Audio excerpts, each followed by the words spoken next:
9 weeks ago, I set out on an epic journey of discovery through Central America.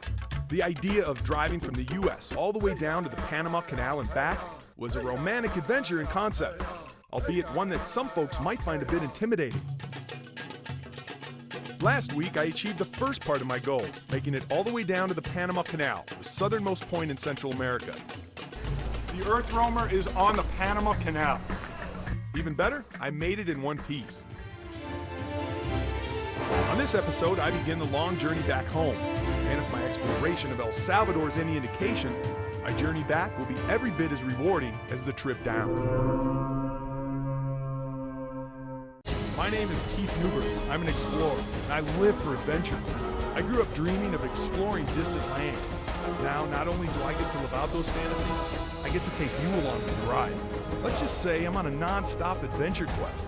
My latest journey of discovery has led me here to the wilds of Central America, a land where the road ahead is paved with endless mystery and mind-blowing wonder. Exploration leads to discovery as American explorer Keith Newberg chronicles his epic journey through distant lands and exotic places, immersing himself in foreign cultures while exploring a fantasy land of lost roads.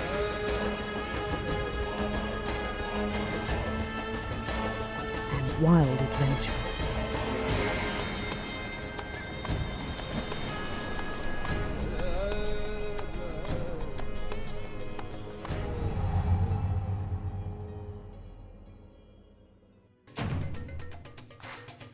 After a 5-day drive north from the Panama Canal, I have arrived here in El Salvador, ready for action.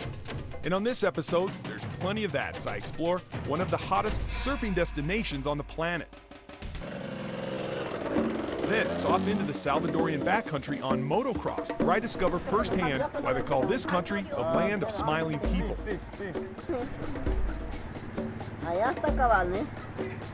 Believe me, there's plenty to smile about as I trek even deeper into the forest to learn the ancient art of falconry, a sport once reserved for kings. Finally, I explore El Salvador's version of Pompeii. Hoya de Seren is a village literally frozen in time. This week, we explore the smallest country in all of the Americas. If you wanted to drive straight through, it would take you only about 4 hours. What El Salvador lacks in physical size, it more than makes up for in its natural beauty, history, culture, and adventure. The original inhabitants of this territory named it the Land of Special Places, and it's easy to see why. This is a land of diverse landscapes, with majestic volcanoes, more than 300 kilometers of pristine, virgin coastline, and a densely forested backcountry inhabited by the warm, welcoming Salvadorian people.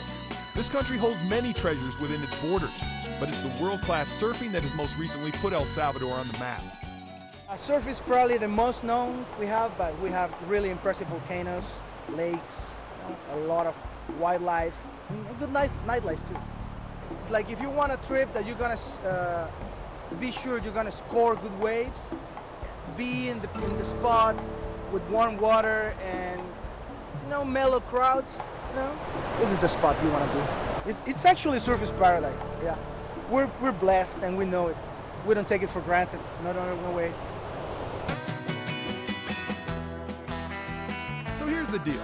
I've never tried surfing. I've always felt more at home on a kayak. Besides, what business does a 6'6", 250-pound guy from Colorado have on a surfboard? But I guess if I'm ever going to learn, there's no better place on the planet to try than right here, right now. Let's meet Roy Beers. He's one of El Salvador's most popular adventure guides. He also happens to be one of Central America's top surfing instructors. You want to be doing deep and powerful strokes, one arm at a time, deep and very powerful strokes, like this. 1, 2, the wave's coming, you pick up your rail underneath your chest, and you propel yourself up, like this. You want to give it a try? Yeah, man. That was better, much better. Better. According to Roy, on average, it takes a person a good week to learn how to surf. Want to give it a try? Yeah, I'm ready to give it a try. Unfortunately, I only have a couple of hours to make this work. Looks like I'm taking the speed exactly course. What he's doing right now, that's what I want you to do. Right there. That, like that, let it break, and then you try to stand up like there. Okay, so I start off a bit shaky, but come on, even Laird Hamilton had to start someplace, right?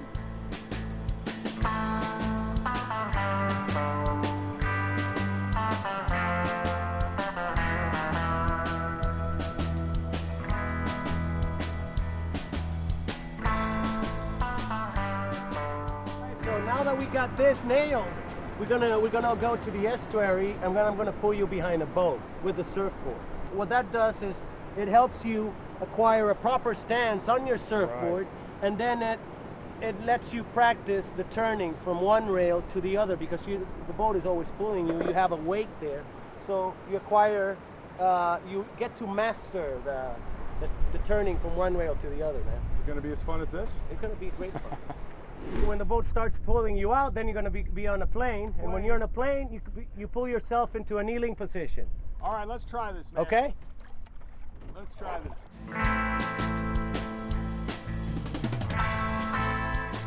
As I try to balance myself over the center of the board and pop up using my one free hand, all I can think about is that I'm being set up for one of those Funniest Home video clips. And there it is. Thank you very much.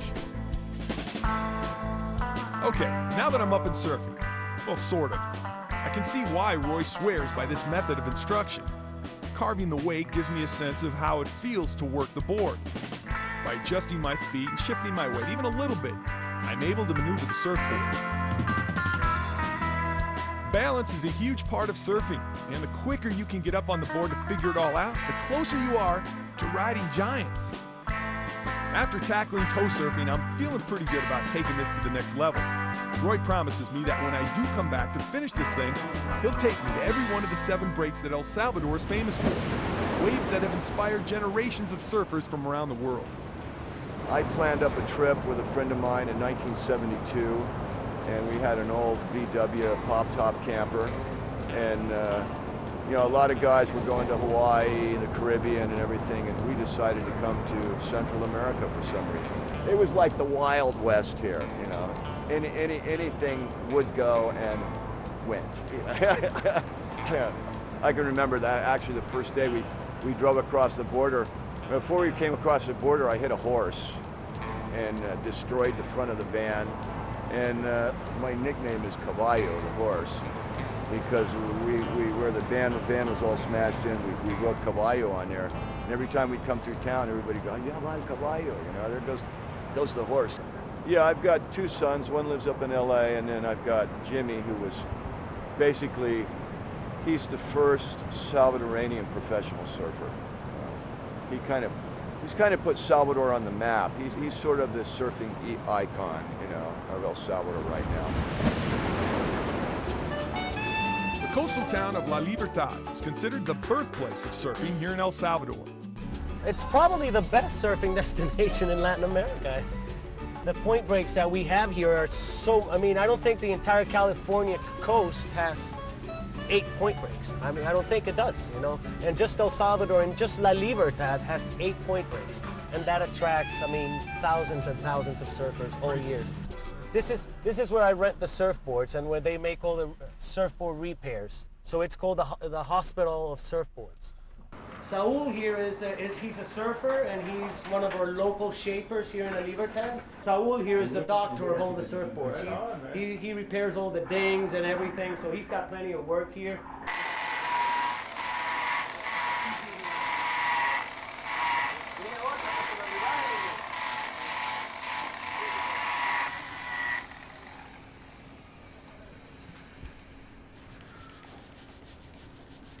He's got one of my boards in here with a broken fin. What happened to that one? It's sick.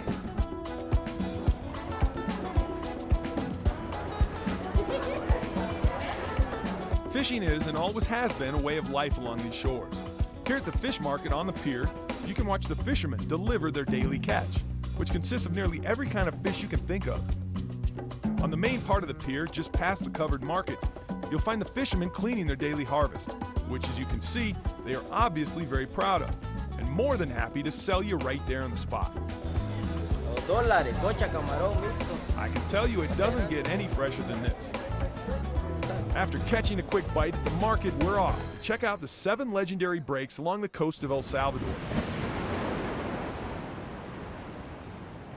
This is the best break in El Salvador, Punta Roca. Everybody wants to catch this wave. This wave makes you look good, sir. You got to know what you're doing though for this wave. You got to know what you're doing because there's a lot of rocks, as you can see. And when you're surfing, when you're going down the line, you see the heads of the rocks just popping in front of you. So you got to be careful. You got to be experienced surfer. What makes this the best wave? The speed. You can get a lot of speed on this wave. And in surfing, speed translates to radical. Right. To radical maneuvers. You know, this is where people are doing a lot of our aerials, getting tubed and everything. This is the spot in the country. Okay, so this is the spot. Yeah, that's right. You got a few more. First, we just stopped in Punta Roca, and now we have El Cocal here. This is a very distinctive point break. Well, it is because this is it's low tide right now, but it is a very distinctive point break, and it's one of our favorite spots here too. And we're heading to the next spot, spot number 3 right now. This is a river mouth. This is the only break we have in the country that actually breaks towards the left, and it's called La Bocana. And La Bocana means the river mouth, and this is the little river here. When you say it breaks left to right, well, it's because of a bottom contour. I mean, it's shallower on that side than in here, so it starts breaking from the right towards the left. It's shallower on that side. We're in between 2 spots in here. We are at Playa El Tunco right now, and the name of the beach means Playa the Pig. It's called the Pig. And it's called the Pig because this rock used to resemble a pig many, many years ago before the ocean eroded it. So we're at El Tunco, and we're in between 2 surf breaks in here. We're in between La Bocana and El Funsal. No doubt, these are some of the best surf breaks on the planet. But the magic of El Salvador doesn't stop here. There's more, a lot more to explore. And as I discovered, one of the coolest ways to explore the back roads and back country is by motocross.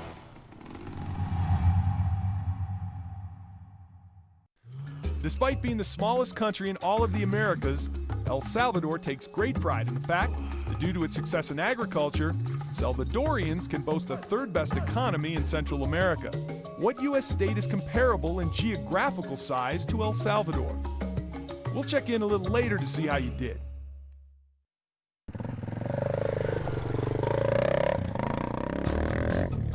Motocross is a great way to get off the beaten path and explore El Salvador's authentic backcountry.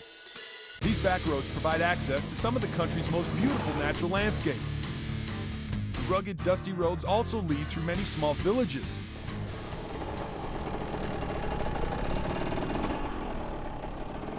It's within these remote villages where you can experience the most authentic taste of local culture.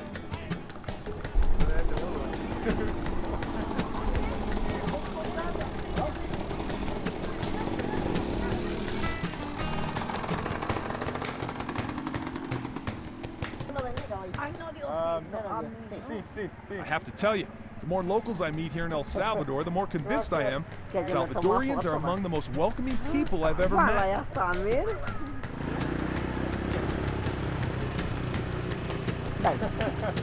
bye-bye. Allá estoy yo, mira, allá está. ¿Verdad, mi amor?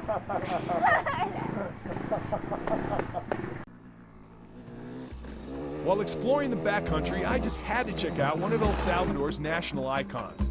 It's one of the most picture-perfect volcanoes you'll find anywhere on the planet.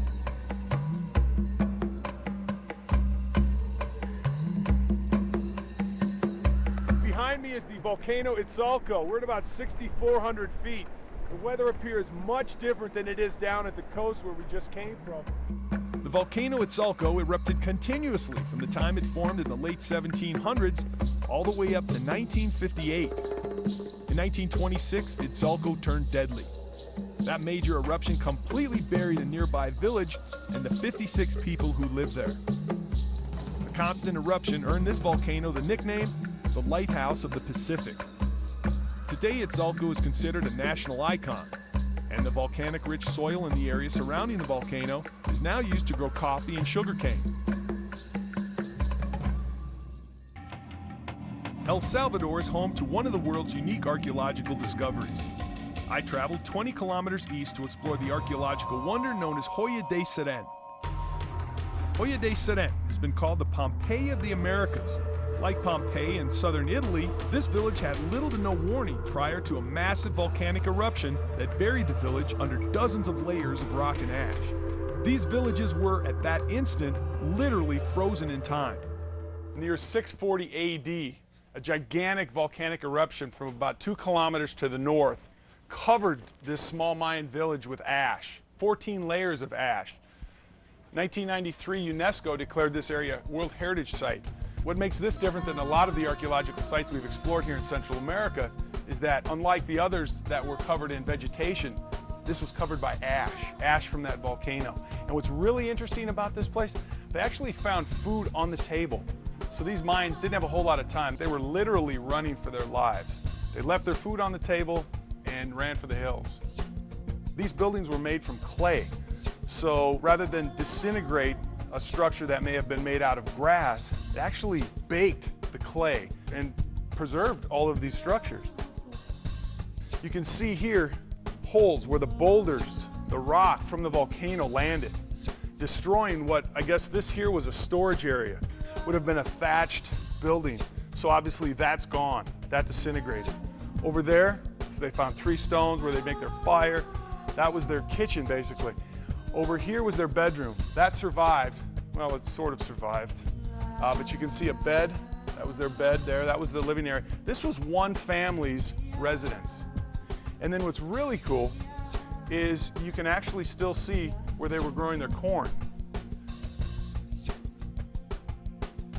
Since its discovery, this site has been under extensive archaeological excavation. So far, more than 70 buildings have been uncovered and explored. The discovery of Joya de Seren has provided archaeologists and historians with a snapshot of life from this ancient village.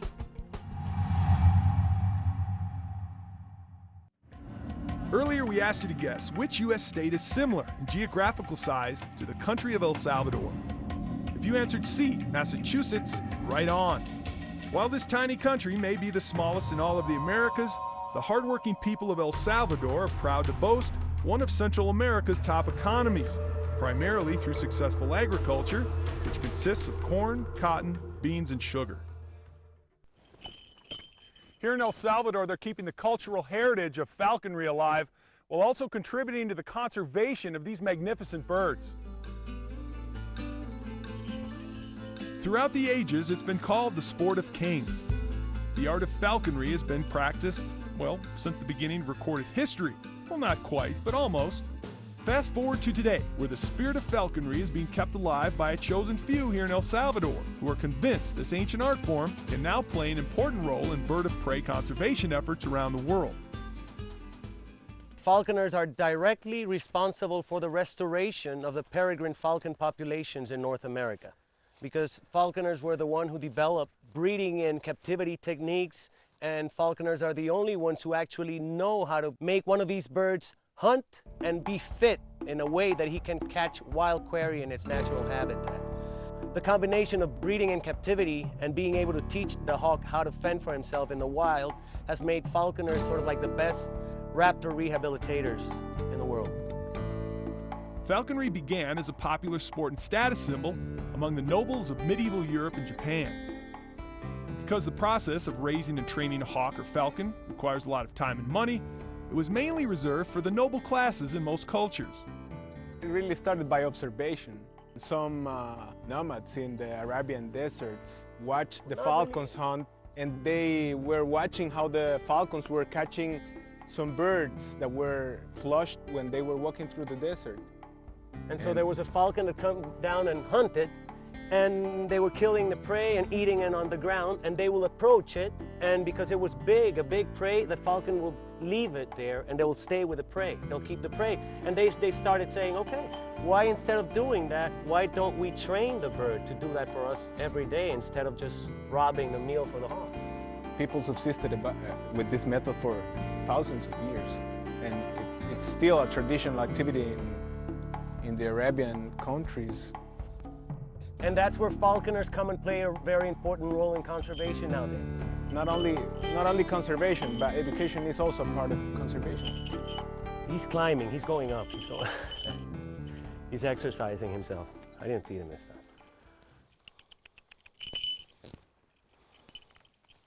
No, This is Chucky, and he's a male Harris hawk. He was the first bird of prey with their sister that were imported to El Salvador.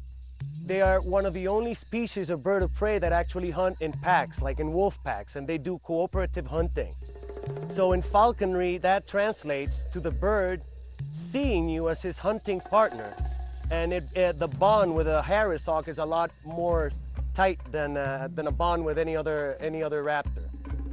They know your tone of voice, the sounds you make when you are near, and they expect every day at the same hour that you come because they know that they are going out to work and to get food. But it's not really a bond like in the dogs, because the hogs are still wild animals. They are not domesticated. They just are conditioned to come to you and to accept you as part of the hunting process. So that's what we make. We just become actors in that process. Even though right now we're not hunting, because falconry is actually hunting. Right now what we're doing is actually flying the bird so that he keeps himself in shape, so that he's in shape to hunt wild quarry.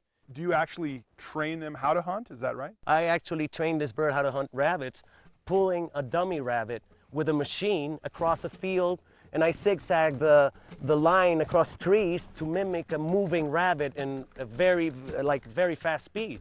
This is what we call the Velociraptor. And this is actually a bicycle which we put a string in the rim, and we use it as a reel, as a fishing reel. You know, and we pull the dummy rabbit in very fast, at a very high speed, so that the bird actually makes a lot of exercise trying to catch it. This has proven to be very effective to teach our birds how to hunt live quarry, live rabbits, without actually using live rabbits as bait. I'm gonna hide the rabbit.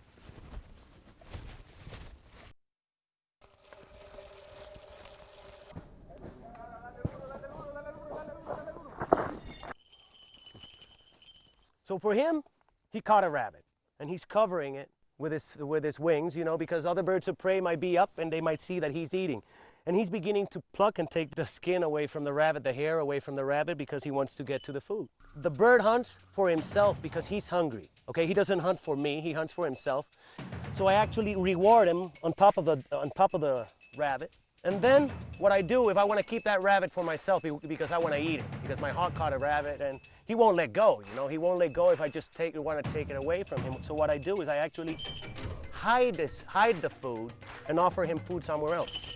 And I have a rabbit in my bag.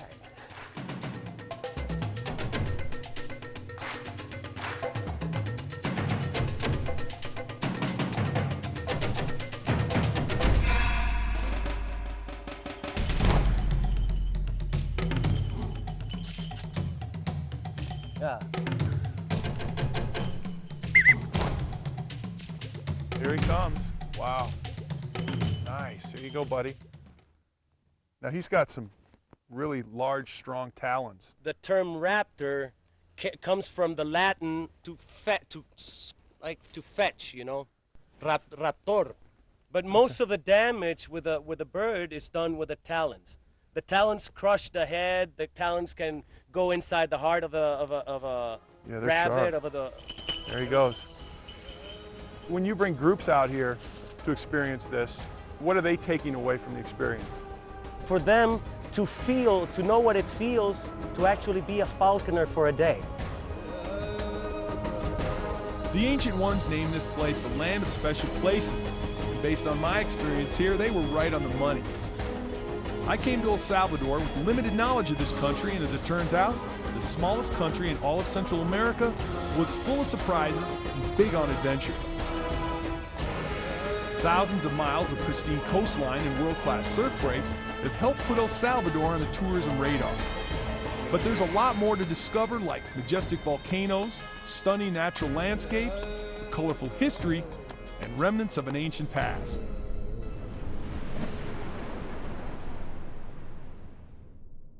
For more information on the expedition, visit amxhd.info.